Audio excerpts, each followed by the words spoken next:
और भगवान श्री राम जी की कथा हम लोग सुन रहे हैं। श्री राम जी प्रेम की नगरी में आ गए,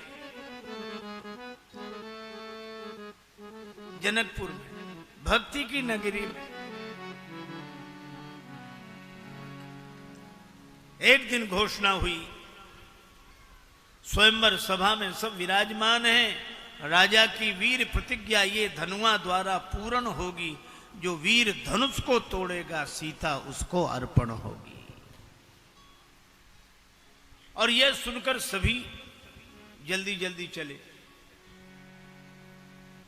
परिकर बांधी उठे अकुलाई, परिकर बांध उठे अकुलाई, चले इष्ट देवन सिरुनाई, चले इष्ट देवन सिरनाई।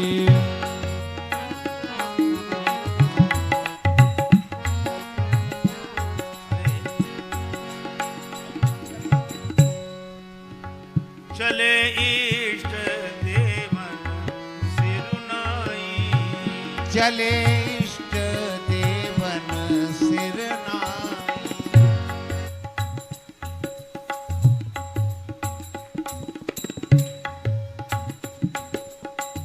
राजा लोग उठे, परिकर बांधी, यही से उठे अकुलाई। इन्होंने कमर कसी और अकुला कर उठे। अब थोड़ा मानस की इन पंक्तियों पर हम लोग विचार करें। ये राजा लोग अकुला कर क्यों उठे? कि कहीं कोई हमसे पहले जाके धनुष न तोड़ दे, इसलिए जल्दी जल्दी जा रहे हैं। कमर कसी अकुला कर चले, और जो काम सबसे पहले करना चाहिए वो बाद में किया। इष्ट देवन सिरुनाई, और इष्ट देवताओं को पहले प्रणाम करना चाहिए, पर बाद में। एक सज्जन कह रहे थे कि इष्ट देवों ने इनकी प्रार्थना सुनी क्यों नहीं? का इष्ट देव भी मजबूर हैं। मान लो अनेक राजा इकट्ठे हैं, उनमें 100 राजा ऐसे हैं जो गणेश जी के भक्त हैं। तो एक राजा जा रहा धनुष तोड़ने, वो कह रहा हे गणेश जी महाराज हमसे धनुष तोड़वाना। तो सभा में बैठे हुए 99 कह रहे हैं गणेश जी महाराज इससे धनुष मत तोड़वाना, नहीं हम क्या तोड़ेंगे। अब गणेश जी के साथ बड़ी समस्या कि वो एक की सुने कि 99 की सुने। अच्छा मजे की बात यह कि जिससे धनुष नहीं टूटता था वो भी 99 में शामिल हो जाता था। वो कहता था हमसे धनुष नहीं तोड़वाया कोई बात नहीं, लेकिन अब इससे मत तोड़वाना, नहीं हमारी बड़ी हंसी होगी।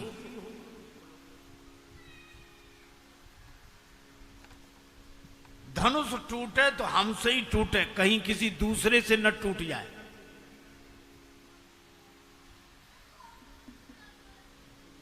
पर किसी से धनुष हिला भी नहीं।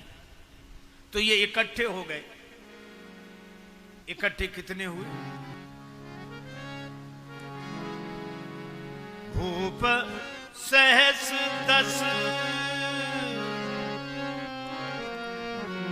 एक ही बारा भूप सहस 10, एक ही बारा भूप सहस 10, एक ही।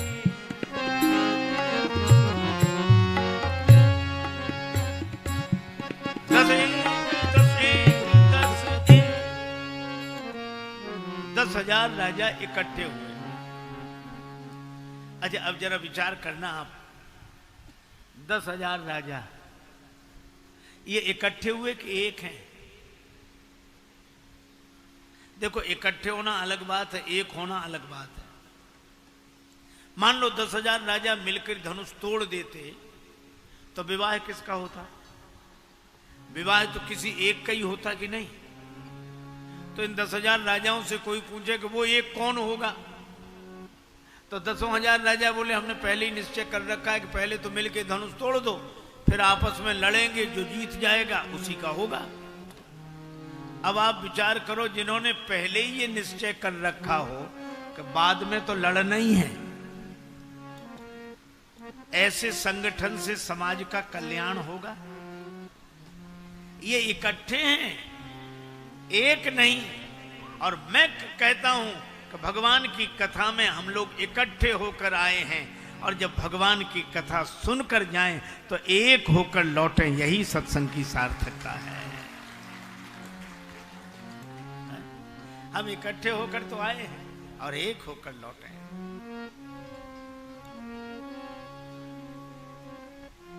इसलिए 10,000 से भी धनुष नहीं हिला।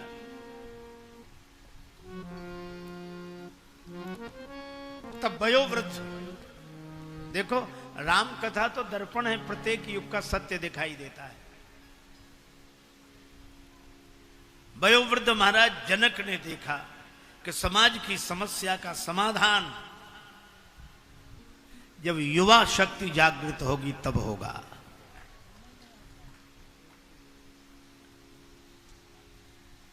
और इसीलिए वयोवृद्ध जनक जी ने सीधे नहीं कहा, सीधे नहीं कहा,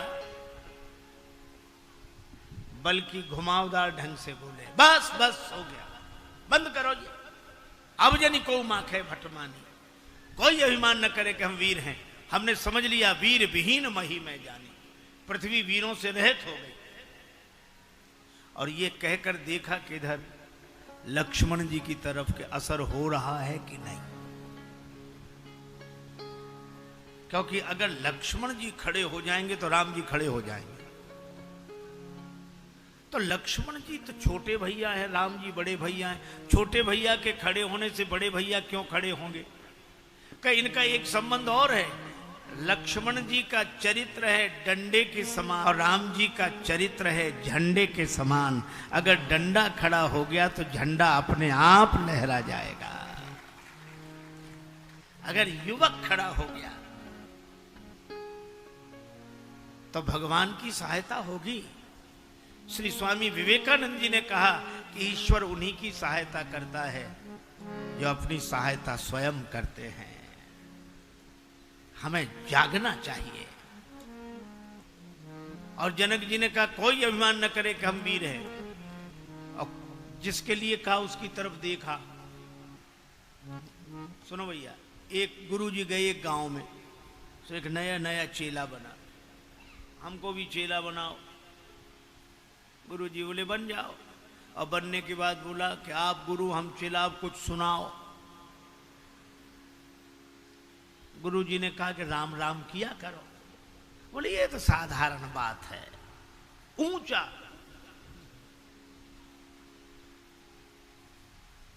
गुरुजी ने मन ही मन सोचा कि चेला नहीं गुरु ही मिला है। कई चेले सचमुच गुरु होते हैं, ऊंचा। गुरुजी ने कहा तो रामचरितमानस पढ़ा करो। अरे रामायण सब जान लिए, ऊंचा। तो गुरुजी ने कहा गीता। बोले हाँ ये कुछ ठीक है, कुछ। तो गुरुजी बोले आज गीता का महत्व सुनाऊंगा, गीता कल। और महात्मा में उन्होंने श्लोक सुनाया, सर्वोपनिषदो गावो दोग्धा गोपाल नंदना। ये सभी उपनिषद जो है सो गाय हैं और दोहने वाले भगवान श्री कृष्ण हैं। 1 घंटे तक व्याख्यान दिया। चेला बीच बीच कह के महाराज वाह वाह वाह वाह वाह, क्या बात कही है, वाह वाह। गुरु जी का और उत्साह बड़ा, कितने ध्यान से सुन रहा है, इतनी प्रशंसा कर। गुरु जी और सुनाते गए। 1 घंटे बाद बोले कि बेटा कुछ समझ में ना आया हो तो पूछ लो। सो बोला कि हमें समझ में ना, हमें आप कम समझाते हो, हम ज्यादा समझते हैं। गुरुजी ने मन ही मन कहा कि हम ही नहीं समझ पाए पहले तुम्हें, लेकिन चलो गुरुजी हैं, गुरुजी की इज्जत ही बचा ले, पूछ ले कुछ। तो बोला और तो एक एक अक्षर समझ में आया, केवल एक बात समझ में नहीं आई। कौन सी? कि आप कहते थे 2 गधा गोपाल नंदना, तो ये 2 गधा कौन थे, क्या समझ है? सो गुरुजी ने माथा पीटा। चेला बोला गुरुजी जवाब नहीं दिया। ये दो गधा कौन थे? गुरुजी बोले एक हम दूसरे तुम। एक न सुनाई एक नहीं देखा।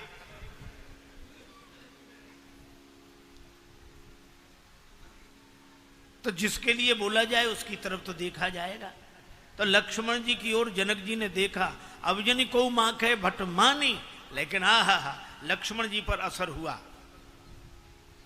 कैसे? जनक जी कह रहे थे अब जनी को माख है भट मानी, कोई अभिमान न करे।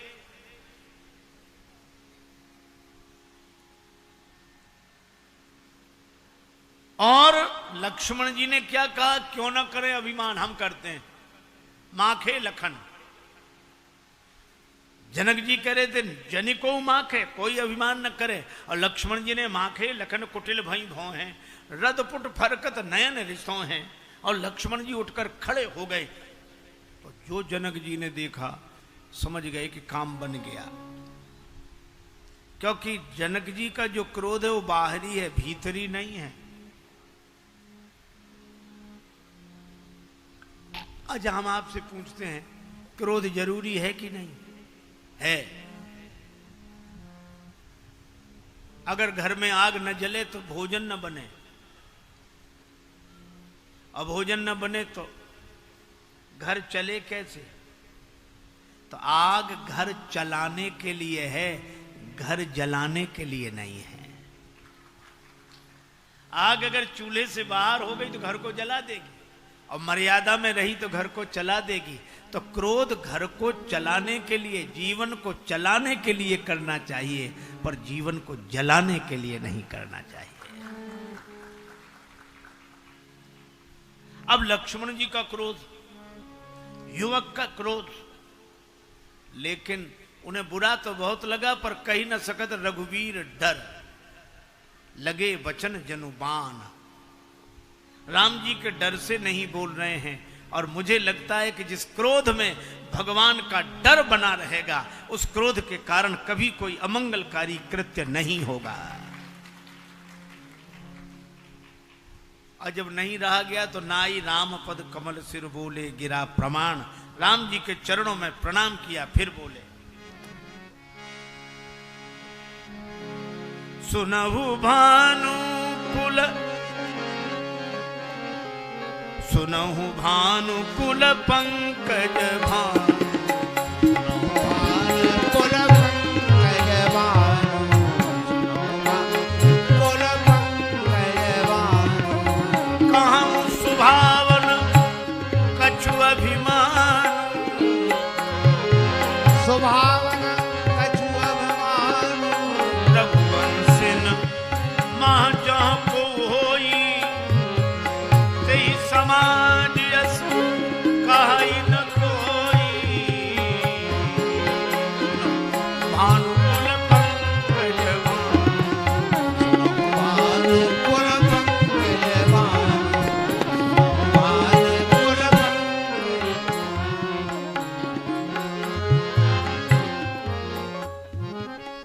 हे राम जी, रघुवंशी वीरों में जहां कोई एक बैठा होता, कोई ऐसे नहीं बोलता। कहीं जनक जैसा अनुचित वाणी, जनक ने ऐसी अनुचित बात कही है। राम जी ने कहा कि तुम कौन सी उचित बात कह रहे हो? जनक जी वयोवृद्ध हैं, और वयोवृद्ध का जवाब विश्वामित्र जी देते, गुरु जी देते तो ठीक लगता, पर तुम बालक होकर। और जनक जी, लक्ष्मण जी ने कहा यहां वृद्ध और युवक की बात नहीं, लोक कल्याण के कार्य में जहां जिसकी भूमिका है वही बोले, तब बात ठीक रहती है। यहां राम जी नहीं बैठे हैं, विद्यमान रघुकुल मणि, रघुवंश मणि बैठे हैं। आप हैं रघुवंश की मणि, और लक्ष्मण जी बोले हम हैं फणी। शेष सहस्त्र शीस जग कारण, जो अवतर्यो भूमि भय टारण। अरे मणि पर आपत्ति आवे तब भी फणी नहीं बोलेगा तो फिर कब बोलेगा? भगवान कृष्ण रोज चोरी करने जाते ग्वालों को साथ, आज इसके घर कल उसके घर। और गोपियां कहती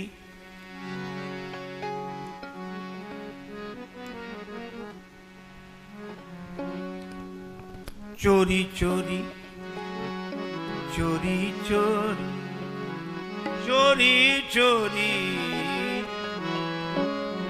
चोरी चोरी माखन खाए गयो रे एक बालक छोड़ो खाए गयो रे बालक छोड़ो सो चोरी चोरी चोरी चोरी चोरी चोरी चोरी चोरी चोरी चोरी चोरी माखन खाए गयो एक बालक छोड़ो चोरी चोरी माखन खाए गयो रे बालक छोटो सो चोरी चोरी माखन खाए मैंने गयो। वासु पूछी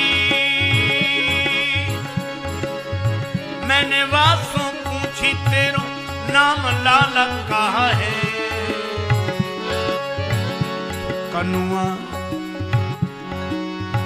कनुआ कन्हैया बताए गयो रे बालक छोड़ो कनुआ कन्हैया बताए गयो रे बालक छोटो सो मैंने वासु पूछी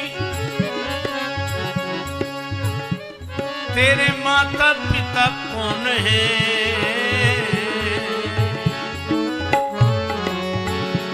तो नंद यशोदा बताए गयो रे बालक छोड़ो नंद यशोदा बताए गयो रे बालक छोटो सो मैंने वासु पूछी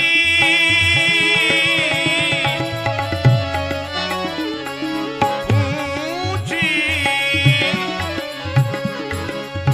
मैंने वासु पूछी पूछी मैंने वासु पूछी मैंने वासु पूछी पूछी मैंने वासु पूछी मैंने वासु पूछी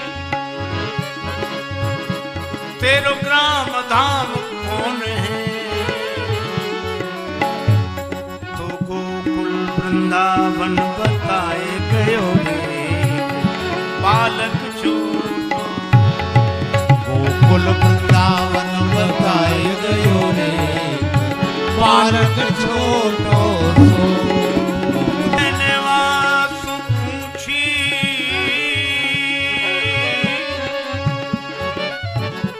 पूछी तेरो इष्ट देव कौन है तो राधा रानी बताए गयो रे बालक छोड़ो राधा महारानी बताए गयो रे बालक छोटो सो राधा रानी बताए गए बालक छोटो सो पूरे पुराणन गानन वेद विचा सुन चोचाया एक सुन कथा कहूँ है कैसे केस स्वरूप केस सुभाए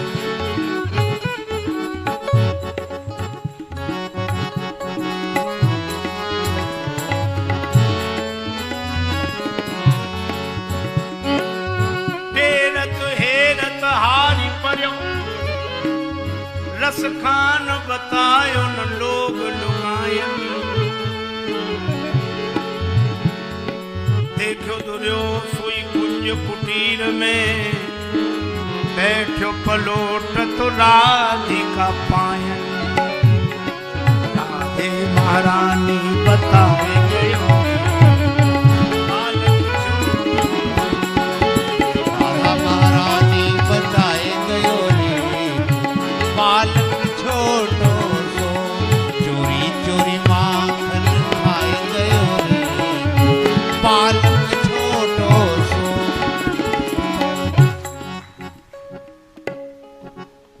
ऐसा सुकुमार कुमार नन्हा सा बालक श्री कृष्ण ग्वालों को साथ लेकर आज इसके घर, कल उसके घर। एक गोपी बोली मेरे घर आवे तो जानू। बड़ी चतुरा थी, उसने मटकी ऊपर लटकाई और दरवाजा बाहर से बंद करके बैठ गई। ग्वाल वाल बोले कन्हैया अब तो भूखे ही रहेंगे, अब भूखे रहेंगे। क्यों? ग्वाल ने बड़ी चतुरा हो गई है, मटकी ऊपर लटकी है। कन्हैया बोले आज उसी के घर चलेंगे।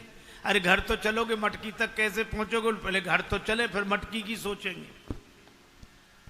खिड़की से कूद कर उसी के यहां, अब मटकी ऊपर।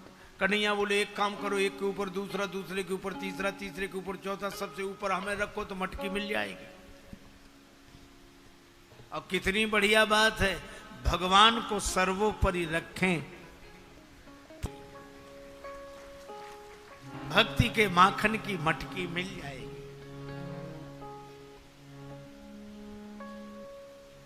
ऐसे ही किया कन्हैया सबसे ऊपर। लेकिन एक और समस्या, ग्वालिन ने मटकी के गले में घंटी बांध रखी कि मटकी कोई छुएगा, मटकी हिलेगी, घंटी बजेगी, हमें सूचना मिलेगी, हम पकड़ लेंगे। हा? अब बोलो, है समस्या। कन्हैया ने देखा कि अब क्या करे, और ग्वालों के ऊपर हैं, ग्वाले नीचे हैं। तो श्री कृष्ण ने सोचा थोड़ा ऐश्वर्य से काम चला ले। तो कन्हैया ने कहा कि देख मटकी मैं तुझे पकड़ूंगा, घंटी तू बजना मत, मैं माखन निकालूंगा, घंटी बजना मत, मैं माखन ग्वालों को खिलाऊंगा, घंटी बजना मत। और घंटी ने भी मानो मौन स्वीकृति दे दी कि नहीं बजेंगे। घंटी भी तो उसी की बजती है जिसकी भगवान चाहे। नहीं बजी घंटी, कन्हैया निकाला, घंटी नहीं बजी। माखन ग्वालों को खिलाया, घंटी नहीं बजी।